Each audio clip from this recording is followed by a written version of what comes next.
E que Deus em Cristo continue abençoando as nossas vidas nessa manhã, em o nome de Jesus Cristo. Estamos aqui com o propósito de trazer algumas reflexões, tendo como por base o livro do profeta Jonas. Claro que a nossa intenção não é de trazer aqui todo um apanhado concernente a cada versículo, porque senão seria o quê? Seria um pequeno comentário bíblico, e a nossa intenção não é essa, porque não dá, né? Mas no que nos for possível, a gente vai estar fazendo o quê? A gente vai estar trazendo alguma coisa, tendo como por base o livro do profeta Jonas. Livro do profeta Jonas, capítulo 1, o verso 1. Sabe por que eu estou fazendo isso aqui? Porque já está com 2 vezes que a gente tenta gravar esse negócio aqui, acontece um negócio. A gente estava fazendo menção de alguns versículos que a gente mencionou de forma errada. E a gente pensou, poxa, é só uma reflexão, mas não vamos fazer assim não, porque vai que alguém vê isso aqui e a gente passa o texto errado, né?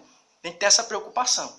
Nós somos doidos, mas nós entendemos que existe uma responsabilidade por trás disso aqui. Por mais simples que seja, a maneira por qual a gente está transmitindo a palavra, a gente tem que ter esse cuidado, esse zelo. A gente não está passando, né? A gente pode até conjecturar, ter as nossas doidices, mas nós temos essa preocupação. A gente não está passando o trecho bíblico, nem o pensamento errado para as pessoas, viu? Ó, se 3 pessoas curtirem isso aqui, e eu tiver passado o texto bíblico errado, são 3 pessoas que aprenderam errado. Livro do profeta Jonas, capítulo 1, o versículo 1, o 2 e o 3. E veio a palavra do Senhor a Jonas, filho de Amitai, dizendo: Levanta-te e vai à grande cidade de Nínive, e clama contra ela, porque a sua malícia subiu até mim. E Jonas se levantou para fugir de diante da face do Senhor, para Tarsis. E descendo a Jope, achou um navio que ia para Tarsis, pagou, pois a sua passagem desceu para dentro dele, para ir com eles para Tarsis de diante da face do Senhor. Livro do profeta Jonas, capítulo 1, do verso 1 até o 3.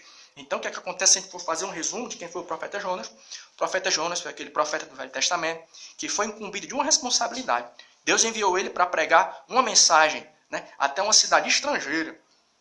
E as escrituras nos dizem Nínive, e a cidade na antiga Assíria. E as escrituras nos dizem que em vez de Jonas ir para aquele local que Deus tinha mandado, Jonas teve uma atitude contrária, que culminou em toda uma série de eventos que a gente vai estar vendo no que é o continuar desse texto bíblico. Mas para começar aqui a reflexão, o que é que acontece? A gente queria extrair algumas coisas, algumas pontuações que são bem práticas, né? Aquelas observações que você acha quando você está lendo assim o texto, você está pegando um comentário bíblico aqui, uma revista da escola bíblica acolá, e você vai juntando e você vai tirando alguma coisa prática. Qual é a primeira coisa?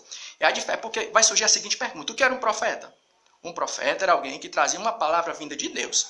E naquele momento da história, em termos de ministério, tudo girava em torno de 2 pessoas. Era o sacerdote e o profeta. E o que é que o sacerdote basicamente ele fazia? Ele intercedia pelo povo. Trazendo para os dias de hoje, é aquela pessoa que leva as orações e as necessidades do povo até Deus. E já o profeta, em seu ministério, ele provocava um efeito contrário. Em vez dele interceder, ele até orava, mas praticamente, em vez dele apenas levar a vontade do povo até Deus, ele trazia a vontade de Deus até o povo quando ele ministrava uma palavra vinda de Deus. Então, se a gente for fazer uma comparação, levando em consideração isso que a gente acabou de falar, essas observações, essa diferença entre o sacerdote e o profeta, dos 2, quem sofria mais? Era o profeta. Sabe por quê? Porque uma coisa é você orar e falar com Deus. Outra coisa é você ouvir Deus falando com você. É por isso que os profetas sofriam tanto. É porque a palavra de Deus nos contraria. Para prestar atenção. Uma coisa é essa palavra serve para mim também, é a gente orar pedindo a Deus algo. Outra coisa é a gente ouvir uma resposta. E muitas vezes as respostas que Deus mandava pelos seus profetas eram o motivo de toda a perseguição. Eram palavras que contrariavam o povo.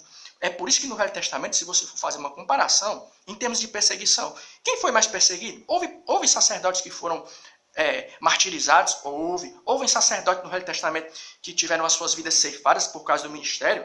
Houve. Mas em termos de perseguição, a galera que sofreu mais foi a galera que exercia o quê? O sacerdote, o ofício profético, porque o sacerdote levava a vontade do povo até Deus. Mas o profeta trazia a palavra de Deus até o povo. Isso contrariava as pessoas muitas vezes, trazendo para o dia de hoje. O ministério da palavra, às vezes, também nos traz contraria até a gente que está pregando, que está ministrando, que está compartilhando alguma coisa, que às vezes você olha para o texto bíblico e você diz, não é isso aqui que eu queria, não. Não tem outra palavra melhor, não. Né? Então já fica aqui uma pequena reflexão. Se você for fazer uma comparação, primeiro, quem era o profeta, o que fazia o profeta, e segundo, qual a diferença entre o ofício sacerdotal e o profético? Está nisso aí. É porque o sacerdote ele levava as necessidades do povo até Deus. E já o profeta não. Falava da vontade de Deus até o povo. E qual é a outra observação que a gente vai trazer a respeito da pessoa de Jonas? É concernente à sua origem. Vamos achar a origem do profeta Jonas lá no segundo livro dos Reis, capítulo 14, 25. Segundo livro dos Reis, 14, 25, que vai dizer assim, ó. Vai dizer assim, ó. E também este estabeleceu os termos de Israel desde a entrada de Amate até o mar da planície, conforme a palavra do Senhor, Deus de Israel, a qual falara pelo ministério do seu servo Jonas, filho do profeta Mitai, o qual era de onde? O qual era de Gat-Afer, Galileia. Ou seja, no segundo livro dos Reis 14, 25, a Bíblia vai dizer que Jonas ele era o quê? Ele era natural da Galileia, Gat-Afer. Só você pegar um mapa aí e dar uma conferida, viu? Aí, ó, o que é bacana nisso aqui, ó? Lá no Evangelho de João, capítulo 7, 22. Evangelho de João, capítulo 7, 22, vai dizer uma coisa interessante, ó. Evangelho de João 7, 22, 52. Evangelho de João 7, 52. Ó. Evangelho de João, capítulo 7, verso 52, vai dizer o seguinte, ó. Responderam eles e disseram-lhes, és tu também da Galileia? Examina e verás que da Galileia nenhum profeta surgiu. João 7, 52. Então, o que é que algumas pessoas aqui neste momento, né, alguns opositores de Jesus Cristo vão dizer? Vão dizer o seguinte, olha, examina, porque da Galileia não se levantou profeta nenhum. E o que é que a gente vai lá para o Velho Testamento? Quando a gente lê o segundo livro de Reis 14, 25, é que Jonas era de Gat-Afer, ou seja, ele era natural da Galileia. Aí já os opositores de Jesus no Novo Testamento vão dizer que da Galileia não veio profeta nenhum. Então, interessante o quê? Que nos dias de Jesus, a galera que se dizia, os chamados doutores da palavra, doutores da lei, os opositores que se diziam, ainda dizia, examine. Eles cometeram um agafe, qual foi? Quando eles disseram que da Galileia não veio profeta nenhum. Quando as escrituras nos dizem, no segundo livro de Reis, capítulo 14, 25, que Jonas era da Galileia. Aí agora vamos lá para o Evangelho de Mateus, capítulo 22, o 29, que vai dizer o seguinte, ó, Mateus 22, 29. Jesus, porém, respondendo e disse-lhes, errais não conhecendo as escrituras e nem o poder de Deus. Foram o que os opositores de Jesus fizeram. Mateus capítulo 22 ou 29. Foi o que eles fizeram. Eles erraram quando disseram, olha, examine e verá que lá da Galileia não veio profeta nenhum. Os opositores de Jesus, dando ali, tipo, exortando ele, né? Ah, você está errado. Quem estava errado eram eles. E muitas vezes, trazendo para a nossa vida prática.